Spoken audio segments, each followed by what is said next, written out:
আওয়াবিন সলাৎ যদি আদায় করে তো আল্লাহ রাসূল বলছেন চাস্তের সলাতে যত নেকি হয়েছে আওয়াবিনে তার চেয়ে ইসিম তাবজিদ দিলে অনেক অনেক অনেক বেশি নেকি হবে।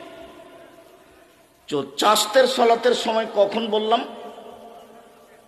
10:30 11টা এরকম। তাহলে সূর্য ওঠার পরে পরে উঠার সলাতের নাম হলো ইশরাক। 7টা 7:30 8টা এই সময়ের নাম হলো চাস্ত। আর 10:30 11টার সলাতের নাম হলো আওয়াবিন।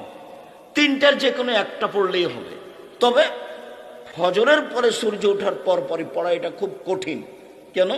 ফজরের সলাত আদায় করার পরে ওখানে বসে থাকতে হবে, তাসবিহ তাহলিল জিকির আজকারের সঙ্গে থাকতে হবে।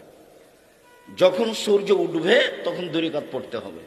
তখন হলো কবুল হজ কবুল উমরা। মানে এটা হালকা নয়, এটা একটু ভারী। মানুষ